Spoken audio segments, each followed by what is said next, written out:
Hello friends, today we will discuss the important topic of disinvestment.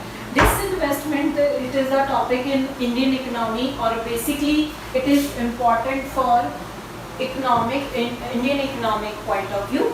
हमने अभी तक investment सुना है, डिसइन्वेस्टमेंट बहुत कम लोगों ने सुना होगा। इन्वेस्टमेंट होता है जब हम पैसे को किसी भी फंड में या इंडस्ट्री में लगा देते हैं या गवर्नमेंट पैसे का इन्वेस्ट करती है। लेकिन डिसइन्वेस्टमेंट क्या होता है? डिसइन्वेस्टमेंट में गवर्नमेंट, जैसे जो भी गवर्नमेंट यूनिट मान लो घाटे में चल रही है, नुकसान में चल रही है, तो गवर्नमेंट उनको बंद नहीं करती है, उनके कुछ इक्विटी शेयर में उनको प्राइवेट सेक्टर को दे देती है, तो वो एक तरह से उसका डिसइन्वेस्टमेंट कर देती है। तो disinvestment means sale or liquidation of assets by the government, usually central or state public sector enterprises, projects or other fixed asset. वो यूनिट सेंट्रल की भी हो सकती है, स्टेट की भी हो सकती है। जो पब्लिक सेक्टर एंटरप्राइजेस घाटे में चल रही है, लॉस में चल रही है, उसमें वो डिसइन्वेस्टमेंट कर देती है। तो government undertake disinvestment to reduce the fiscal burden. Government अभी तक क्या है, उसके घाटे के कारण उसका गो थ्रू नहीं कर पा रही थी, तो उसने उसको डिसइन्वेस्टमेंट फॉर्म में ले लिया।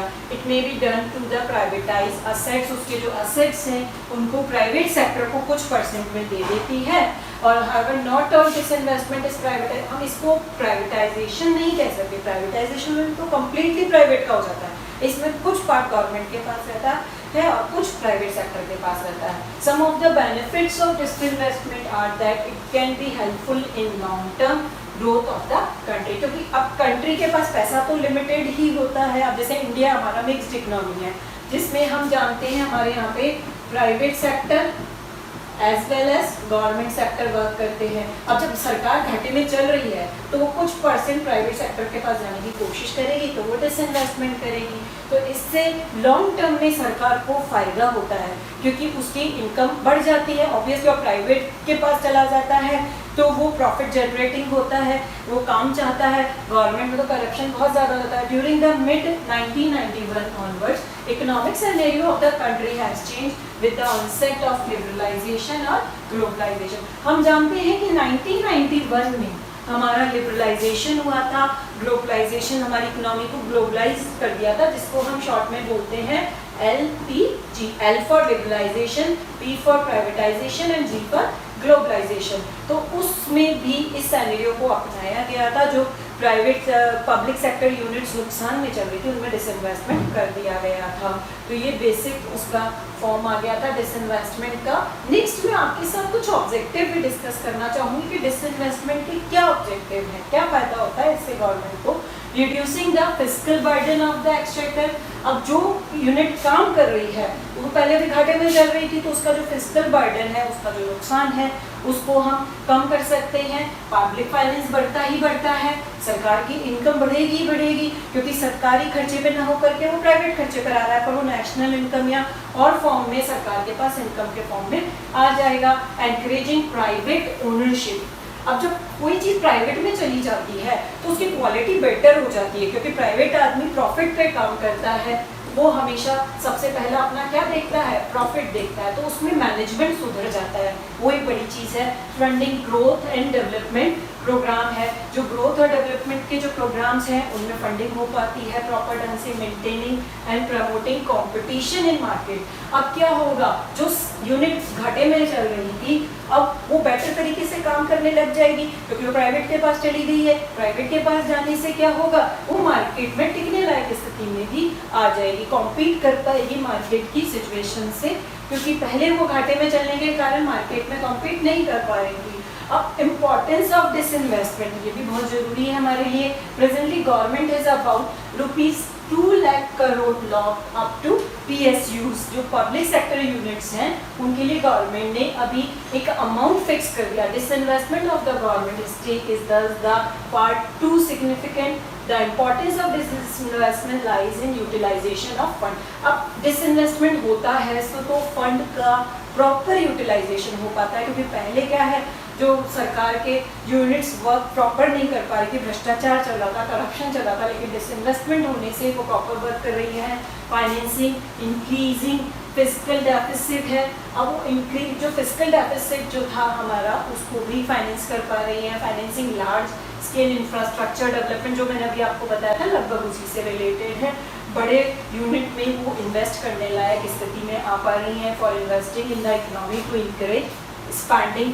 सरकार के जो खर्चे हैं उनमें वो स्पेंड करने लायक आ रही है। फॉर रिटायरिंग गवर्नमेंट डेप्ट almost 40 to 45% of the central revenue से टूवर्ड्स रिपेइंग पब्लिक डेप्ट इंटरेस्ट है, वो भी उसके लिए बेनिफिट हो जाता है। सोशल प्रोग्राम लाइक हेल्थ और एजुकेशन के लिए बहुत बेनिफिट है, क्योंकि ये हमारी बेसिक नीड होती है एक इकोनॉमी के लिए, जो कवर होना बहुत ज़रूरी है, क्योंकि आपकी हेल्थ भी अच्छी होनी चाहिए और एजुकेशन भी जो है वो आपको प्रॉपर होना ज़रूरी है। तो ये सोशल वेलफेयर के लिए भी इम्पॉर्टेंट हो जाती है। अब डिसइन्वेस्टमेंट की बात आई कहाँ से थी, वो मैं आपको एक बार बताना चाहूँगी।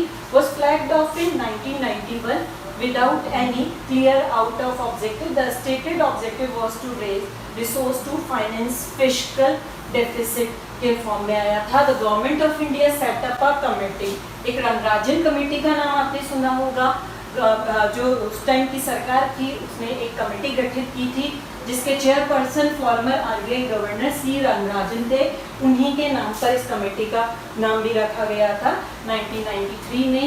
अब Rangarajan committee produced a report in April 1993 recommended the percentage of equity share for disinvestment should be below 49% in the industry reserve of public sector। जो पब्लिक सेक्टर की यूनिट है उसके लिए उन्होंने 49% कर दिया था डिसइन्वेस्टमेंट का criteria, which is more than 74% in other industry। उसके अलावा कौन सी प्राइवेट या जो दूसरी इंडस्ट्रीज हैं उनकी तुलना में जो पब्लिक सेक्टर यूनिट्स थी उनके लिए उन्होंने 49% का एक टारगेट फिक्स कर दिया था रंगराजन कमेटी ने। इसके अलावा जो मैं आपको बताना चाहूँगी कि मेथड्स ऑफ डिसइन्वेस्टमेंट, कैसे करती है सरकार डिसइन्वेस्टमेंट, कोई भी यूनिट का अगर डिसइन्वेस्टमेंट करना है तो क्या मेथड अपनाती है। Government has adopted these are the disinvestment. मान लो कोई PSUs है, उसका एक तो वो बिडिंग कर देगी मार्केट में, sells off share in the market, उसके अदर शेयर्स हैं कंपनी, जनरली सारी कंपनियां शेयर के बेस पर ही चलती हैं, तो उसके मार्केट में सेल्स कर देगी, जो भी शेयर है उनको सेल करने की कोशिश करेगी। ग्लोबल डिपॉजिटरी रिसिप्ट्स जो है उस रूट को भी अपनाएगी, GDR को भी अपनाएगी, क्रॉस होल्डिंग्स को भी अपनाएगी, जो उसकी होल्डिंग्स हैं उनको क्रॉस करने की कोशिश करेगी, एक से दूसरी यूनिट पे पहुंचाने की कोशिश करेगी, स्ट्रैटेजिक सेल्स करेगी, यूनिट की जो भी चीज़ें हैं उनको सेल आउट करने की कोशिश करेगी। तो इस तरीके से सरकार डिसइन्वेस्टमेंट वाले मेथड को अपना सकती है। अब एक पॉलिसी भी सरकार ने निकाल रखी है, डिसइन्वेस्टमेंट पॉलिसी, कि कैसे कैसे होगी। The policy on disinvestment has evolved considerably through the President address to the joint session of the Parliament and statement of the Finance Minister in the budget speech। इसमें क्योंकि जो डिसइन्वेस्टमेंट है इनमें prime minister और finance minister दोनों का पूरा बराबर से रोल होता है, उसके बेस पर ही होता है। और इसका जो साइलेंट फीचर्स हैं, किस बेसिस पर सरकार करती है डिसइन्वेस्टमेंट, हमें देखना बहुत जरूरी है। Public sector undertaking are the wealth of the nation and ensure this wealth rest in the hand of the people, promote public ownership of CPSU। जो पब्लिक सेक्टर यूनिट्स हैं उनको वेल्दी करने के लिए डिसइन्वेस्टमेंट करने का फॉर्म ऑफ सरकार अपनाती है।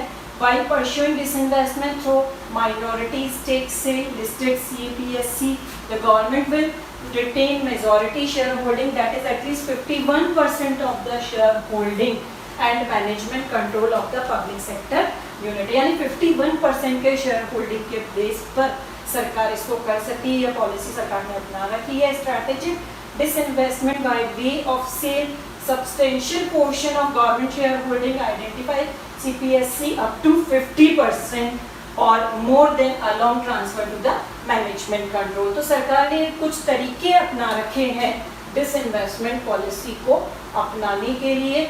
इसके अलावा कुछ मैं आपको कंक्लूजन दिखाना चाहूँगी कि डिसइन्वेस्टमेंट से क्या होता है, क्यों किया जाता है।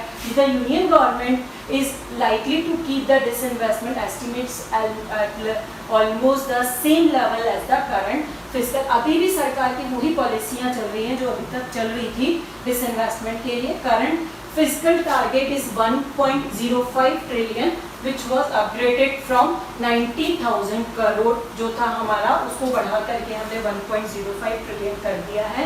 Pending disinvestment of BPCL और air India apart sources that a number of strategic sales will be lined up in the fiscal where the government will take up big and small strategy sale.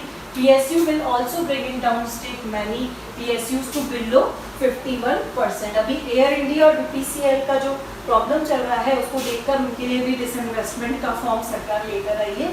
These include the BPML where the government is looking.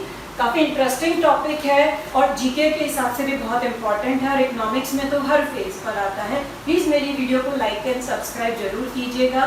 Thank you.